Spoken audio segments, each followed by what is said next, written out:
பிஸ்மில்லாஹிர் ரஹ்மானிர் ரஹீம்.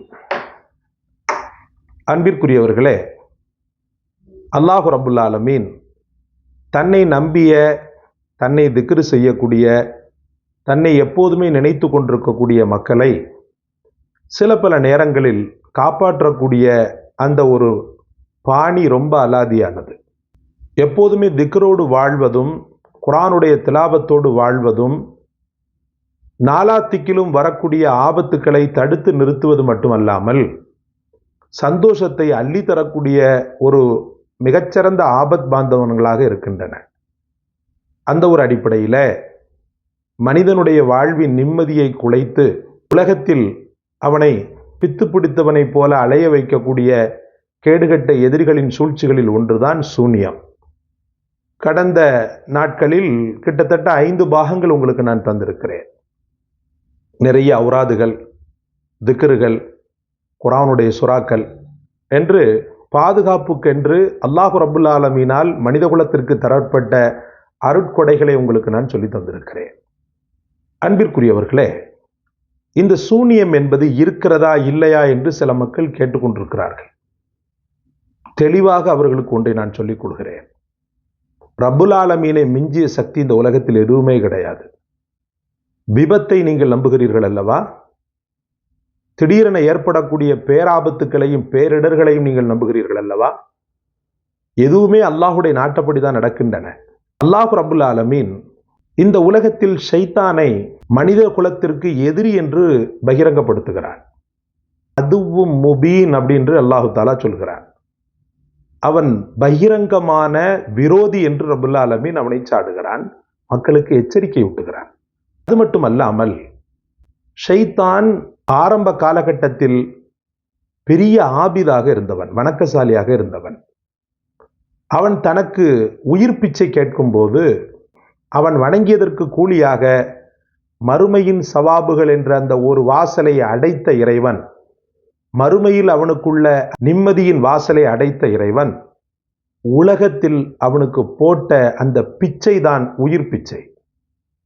அதை கையில் எடுத்துக்கொண்ட அந்த ஷைத்தான் தனக்கு பிரத்யேகமாக தரப்பட்ட இந்த ஆயுள் பலத்தை தவறாக பிரயோகித்தான். அதிகார துஷ்பிரயோகம் என்று சொல்வார்கள் அல்லவா? கொடுக்கப்பட்ட அந்த உரிமையை துஷ்பிரயோகம் செய்ய ஆரம்பித்தான். அந்த ஷைத்தானால் செய்யப்படக்கூடியதுதான் கந்திருஷ்டி என்பது. அந்த ஷைத்தானால் செய்யப்படக்கூடியதுதான் மனிதனின் நிம்மதியை குலைக்கக்கூடிய, மனித உள்ளங்களில் படிந்திருக்கக்கூடிய குரோதம் என்பது. அந்த ஷைத்தானுடைய சூழ்ச்சிகளில் ஒன்றுதான் மனித உள்ளங்களில் ஏற்படக்கூடிய பகைமை என்பது. இந்த பகைமை உள்ளுக்குள் இருந்தது, திட்டுனான், பேசினான், அடிச்சான், பிடிச்சான்னு சொன்னா அது சாதாரணமாக போயிடும். ஆனா ஒருத்தனை கொலையை விட மேலாக, அவனை கொலை செய்வதை விட மேலாக அவனுடைய வாழ்க்கையை அஸ்தமிக்க செய்ய வேண்டும் என்று மனித உள்ளத்தில் பயங்கரமான ஹக்குதுன்னு சொன்னா வன்மத்தை தூண்டி தூண்டி தூண்டி அவன் சாதிக்க நினைப்பதுதான் சூனியம் என்று சொல்லக்கூடிய சூழ்ச்சி. இந்த சூனியத்தை அல்லாஹு ரப்புல் ஆலமீன் இருக்கிறது என்பதற்கு பல சான்றுகளை அல்லாஹு ரப்புல் ஆலமீன் இந்த உலகத்தில் தந்திருக்கிறார். சையதுனா சுலைமான் அலைஹிஸ்ஸலாம் அவருடைய காலகட்டத்தில் ஏற்பட்ட சூனியங்கள், அது மட்டும் இல்லாமல் மூசா அலைஹிஸ்ஸலாம் பக்காவான ஆதாரமாக சையதுனா மூசா அலைஹிஸ்ஸலாத்து வஸ்ஸலாம் அவர்களுக்கும் சூனியக்காரர்களுக்கும் ஏற்பட்ட அந்த ஒரு நிகழ்வுகள், அதற்கு பிறகு அந்த மக்கள் மனம் மாறி ஹிதாயத்து பெற்ற அந்த நிகழ்வுகள், இதையெல்லாம் குர்ஆன் பதிவு செய்கிறது. உலக பொதுமறை, உலக ஆதார நூல், மிகச்சிறந்த முஸ்லிம்களின் உயிர் குர்ஆன் ஷரீஃபில் எவ்வளவு தெளிவாக சொல்லப்பட்டும் கூட சூனியம் என்பது கிடையாது என்று சில மக்கள் அதிமேதாவிகளைப் போல பிதற்றி கொண்டிருப்பதை நம்மால் பார்க்க முடிகிறது. ஒரு நல்ல மூமினுடைய மனோபாவம் எப்படி இருக்க வேண்டும் என்றால், சூனியம் என்பது இருக்கிறது, ஆனால் அதே சமயத்தில் அந்த சூனியத்தையும் மிஞ்சிய சக்தியை அல்லாஹ் ரப்புல் ஆலமீன் தன்னுடைய வார்த்தைகளில் வைத்திருக்கிறான். தன்னுடைய சக்தியை விட இந்த உலகத்தில் எந்த சக்தியும் ஜெயிக்க முடியாது என்ற ஒரு தாத்பரியத்தை அல்லாஹ் ரப்புல் ஆலமீன் வைத்திருக்கிறான் என்பதை கண்டிப்பாக ஒரு மூமின் நம்ப வேண்டும். கெடுதிகள் இருக்கின்றன, ஷைத்தான் இருக்கின்றான், ஆனால் அந்த ஷைத்தானுக்கு சில சக்திகள் கொடுக்கப்பட்டிருக்கின்றன. ஆனால் கேடுகட்ட அந்த சக்திகள் அல்லாஹ் ரப்புல் ஆலமீனுடைய மகாபெரிய சக்திக்கு முன்னால் மண்டியிட்டு மண்ணாய் போய்விடுகின்றன. அதனால சூனியம் என்பதை நாங்கள் நம்ப மாட்டோம் அப்படின்னா அது நீ வச்சுக்கோ. நீ சூனியத்தை நம்புறது நம்பாததெல்லாம் அது உன்னுடைய பொறுத்தது, உன்னுடைய மனதை பொறுத்தது. பாதிக்கப்பட்ட மக்களுக்கு தான் இங்கே சொல்யூஷன் சொல்லிக்கிட்டு இருக்கிறோம். பாதிக்கப்பட்ட மக்களுக்கு தான் இங்கே என்ன செஞ்சுக்கிட்டு இருக்கிறோம், இதை செய்யணுன்ற ப்ராடக்டை சொல்லிக்கிட்டு இருக்கிறோம். இந்த ப்ராடக்ட் முழுக்க முழுக்க குரான் ஹதீசிய ப்ராடக்டாக இருந்து கொண்டிருக்கிறது. நமது ஞானவான்கள் உலமாக்கள் செய்த ப்ராடக்டாக இருந்து கொண்டிருக்கிறது. அதை மக்களுக்கு சொல்லி மக்கள் அதிலிருந்து எப்படியாவது விடுபட்டு நிம்மதியாக வாழ வேண்டும் அப்படின்றதுக்காகத்தான் இங்க சொல்லப்பட்டு கொண்டிருக்கிறதே ஒழிய, மற்றபடி இவங்களுக்கு நாங்க விளக்கம் கொடுக்கிறோம், அவங்களுக்கு நாங்க விளக்கம் கொடுக்கறது என்பது அல்ல. உங்களுக்கு சரியாக பட்டுச்சுன்னு சொன்னா நீ இந்த சேனலை பாரு, இல்லையா போய்கிட்டே இருக்கலாம். அதை விட்டுட்டு இது இருக்குதா அது இருக்குதா அப்படியா இப்படியான்னு சொல்லி தேவையற்ற சில விமர்சனங்களை உங்க கண் முன்னாடி நான் காட்டலை. அதாவது ஒரு வகையான குரோதமும் கூடாது. மக்கள் நிறைய பார்க்கும்போது அந்த பொறாமையில இப்லீஸ் என்ன செய்வான்னு சொன்னா, அதை மக்கள் கேட்க வைக்க கூடாது, மக்களை கேட்க வைக்க கூடாதுன்னு சொல்லி எவனையாவது ஒருத்தனை மூலமா என்ன செய்வான்டா இப்படி ஏவி விடுவான். அதனால நம்ம அதை பத்தி நம்ம கவலைப்பட தேவையில்லை. அல்லாஹ் ரப்புல் ஆலமீன் நமக்கு தந்த ப்ராடக்ட் என்ன அப்படின்றத தான் நாம என்ன செஞ்சுக்கிட்டு இருக்கிறோம், சொல்லி கொண்டிருக்கிறோம் சகோதரர்களே. சரி, நம்ம விஷயத்திற்கு வருவோம்.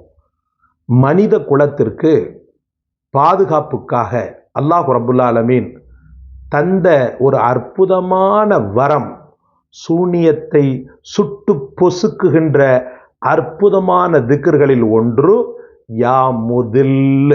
சொல்லுங்கள், யா முதில். அல்லாஹுடைய இயற்பெயர் யா அல்லாஹ். யா முதில் யா அல்லாஹ், யா முதில் யா அல்லாஹ். இதை நீங்கள் தொடர்ந்து செய்து கொண்டிருக்கும் போது அந்த சூனியத்தின் தாக்கம் அப்படியே என்ன செய்யும், கொஞ்சம் கொஞ்சமா கம்மியாயிடும். பாதிக்கப்பட்ட மக்களுக்கு நான் சொல்றேன், கந்திருஷ்டி, எதிரிகளுடைய சூழ்ச்சிகள், சூனியங்களை எல்லாம் முறியடித்து விடக்கூடிய அற்புதமான என்னை படைத்தவனுடைய அற்புதமான என் இறைவனுடைய மகா பெரிய பெயர்களில் ஒன்று, அஸ்மாஹுல் ஹுஸ்னா என்ற அற்புதமான பெயர்களில் ஒன்று யா முதில்.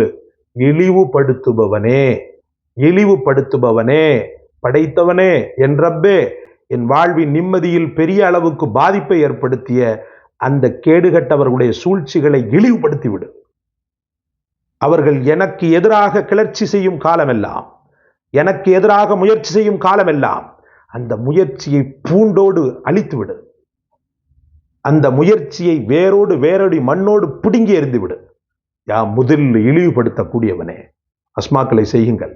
இந்த அஸ்மாவை செய்யும் போது, அதாவது இந்த திக்ரை செய்யும் போது கொஞ்சம் ஆங்காரத்தன்மை அதிகப்படியாக இருக்கக்கூடிய, ரப்பின் ஜலாலியத்தை அதிகமான அளவுக்கு பறைசாற்றக்கூடிய ஒரு திக்ராக இருக்கிறபடியால் ஆரம்பத்திலும் கடைசியிலும் எங்கள் பெருமானார் முஹம்மது ரசூலுல்லாஹி ஸல்லல்லாஹு அலைஹி வஸல்லமுடைய ஸலவாத்தை மொழிந்து கொள்வதற்கு மறந்துடாதீங்க.